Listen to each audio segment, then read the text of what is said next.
Well, here we are to follow up on a previous Nailsin ratings concerning Solo, the Star Wars story. Well, the weekend has come to a close. And, well, how did it do? Yeah, so here we are. According to Box Office Mojo, the total domestic is $103 million. That's pretty far short of the projections. But the projections even got lower towards the end. They're hoping for 110 to 115 million. That's a far drop from people hoping for 160 million or something like that. Oh boy. But in the previous video, I was taking up a theory that other people had about comparing this to Justice League and the DCU experience, and how that basically failed. And, the only way to compare is, did Solo achieve Justice League numbers? And, let's take a look back in the past, where we have the domestic opening weekend total for Justice League. Oh, $93,842,239. Well, boy, that's a lot less, huh? Well, not by much, but oh wait, there's something else here. Yeah, Solo had the advantage of the Memorial Day weekend, so it's a 4-day weekend for it. And some people were saying that could be an explanation for its failure. It says, boy, they're just not showing up for movies. And no, I don't think so.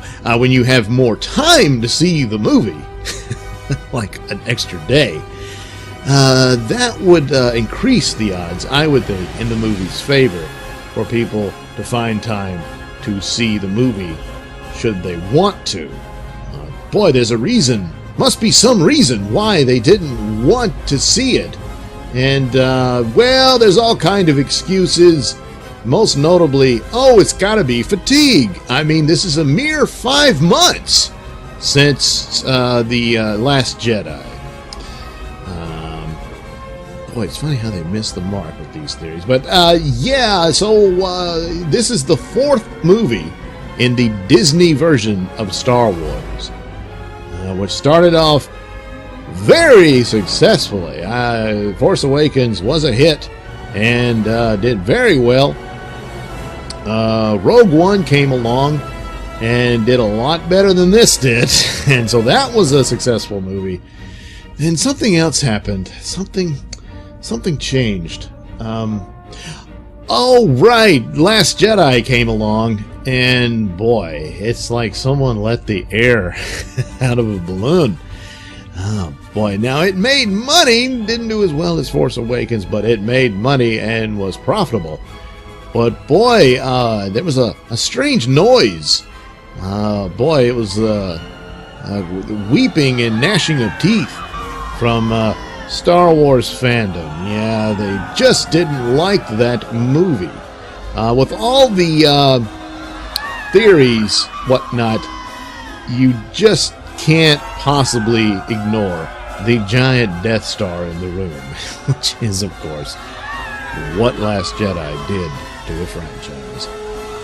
It utterly destroyed it. I mean, this is a giant pothole now in the property of Star Wars. And they've got a massive uphill mountain to climb in trying to figure out how to save this. Short of just saying, you know what, we screwed up. Last Jedi is no longer canon. We're going to start over. At this point, I'd be all for it. But the sad thing here, keeping it back to Solo, is that it's not a bad movie. It's not spectacular. It's not great. It's like, oh man, you got to see it. No, it's not really that. Of course, you got to remember the psychology with films. And once again, lowered expectations more times than not can help a film. So that's where I went with it, because all the stories about it were negative. There was nothing good. Everything is in trouble. The original director's fired. Ron Howard had to come in. All this stuff. And it's like, oh boy, sounds bad.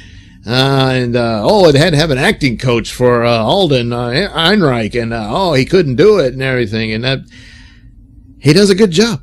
He's not Harrison Ford. He's not Han Solo in total, but then again, the point is he's just a baby. He's growing into the role. This is young Han Solo. There were certain details I thought was kind of cheesy about his name and how it's made up and all that sort of thing.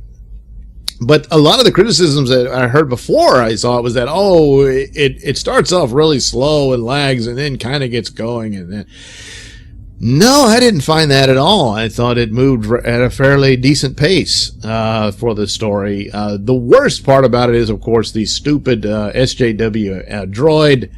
But fortunately, that's very brief. It's in and out pretty quick. And the idea that Lando Calrissian is this pansexual guy who's into banging droids is just not there. He's attached to this droid, but it's like if your dog got ran over. That's the scene of what happens. Oh, spoilers, yes. This droid dies, if you can call it a death. And Lando is kind of broken up about it. But there's nothing there. There's a joking scene where the droid is coming off as quite delusional, that she suspects that Lando has romantic feelings for her. There's nothing there to suggest that he actually does. It's just she's destroyed and he's upset about it. But, life goes on. What a stupid thing to do to try to bait people of these communities of I guess LGBT and all that, and then to pander and what have you, and it's not even there. Oh boy, the people at Lucasfilm are they're just not thinking. So anyway, the villain's kind of boring because he's just sort of there, but then again, the story's not really about him. And the Han Solo and Chewie scenes are great. They work well. And but a lot of it was pretty predictable, as I figured. The plot's going to involve that his girlfriend will betray him, and I figured probably the Woody Harrelson would betray him. Both turned out to be true. Woody Harrelson being kind of a father figure to young Han Solo, and then of course his girlfriend is his first true love. And of course, you can see there's a similarities to explain his attraction to Leia later on, is that Leia probably reminds him of this woman, and yet Leia turns out to be the better woman in the end, and that's who he ends up with. Most people do have a first love, and they don't get married. It's just the way life goes, and you meet someone else. It doesn't mean you didn't really love the person you end up with. That's just the way life goes. So people were kind of upset that he's in love with this woman and making out with her and everything. He was chaste until he met Leia? I don't think so. But the point of the movie is, yes, how does this guy, who's a heroic man, he does a good deed for these rebel fighters, which was kind of dumb with the infamousness is it had heard already. It was spoiled that this was a woman in the mask, but it's a girl. She's like, I don't know, 14 at best. Or at least that's how they seem to be looking at it. And I'm like, oh, come on, But nevertheless, she's the leader of this group fighting back against the mysterious criminal organization known as Crimson Dawn. And I'll get more to that later. But the whole point for Han Solo is that he's betrayed, his heart is broken, and so that explains why he's a bit of a scoundrel when you meet him in New Hope, and he has to have his faith in humanity or truth or what have you restored by the heroic actions of Luke and Leia, and of course Leia wins his heart and all that sort of thing. that's fine that you can draw that conclusion from this movie. It's just, I thought the emphasis should have been more that he was more devastated and a bit more broken by what happened with Kira here in this film. And, so like I said, it's not great, but it's not bad. And it doesn't really deserve the hatred. The hatred it's getting has nothing, so well, the casting and whatnot. But more than not, the hatred for Solo is not directed at Solo. It's directed at Lucasfilm and The Last Jedi. And that is just spoiling the pot for these movies. And so, which calls back to the comparisons to Justice League following Batman vs. Superman. But I would say this is far more severe and far worse than anything the DC movies did. So, there you go. Now, of course, the interesting surprise is another spoiler. Spoiler! Turns out the true leader of Crimson Dawn is none other than Darth Maul. Yeah, he's still there. Well, of course, the cartoon series revealed that he was still alive and he had simply had a robotic bottom half of himself. Because I would think that would include a little more than just legs, if you know what I mean. So, yeah, he's still alive, and there he was in a projection hologram talking to Kira. So they were careful with that, so that Han Solo didn't see this, because he does demonstrate his Force powers in the scene, and Han Solo doesn't really believe in the Force at this point, as he indicates in New Hope. So you couldn't have him see any evidence of the Force there, but clearly there, and it's also kind of setting up, oh boy, there could be possible sequels to this storyline, possibly in other films. Ehrenreich, I believe it was real that he did have to sign on to a 3-picture deal.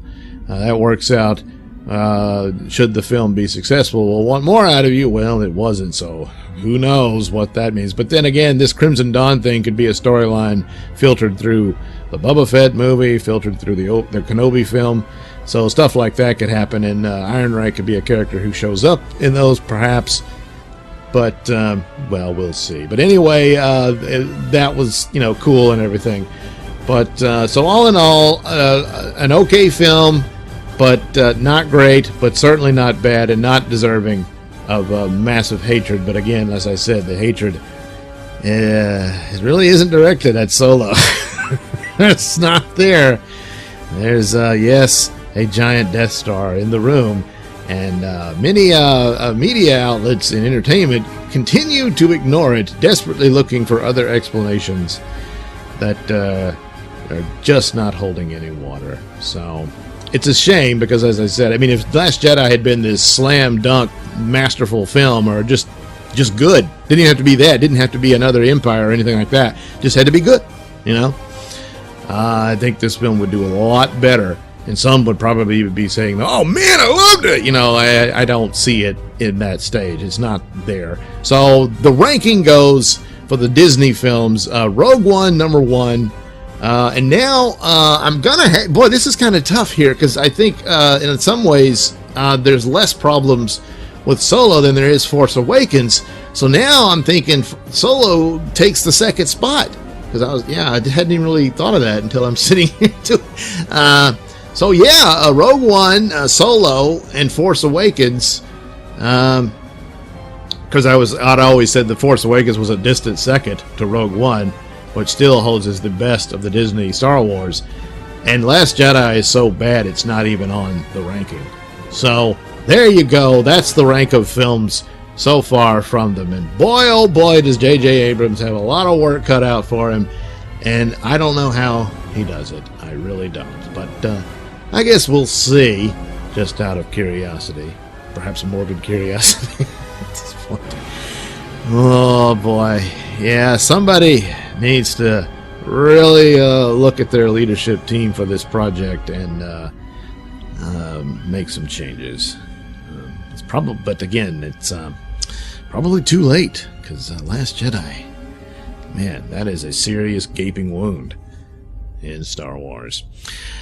All right, thanks for listening and watching. Please like and subscribe, and check out the links below for the links to my many stores that have loads of goodies for you.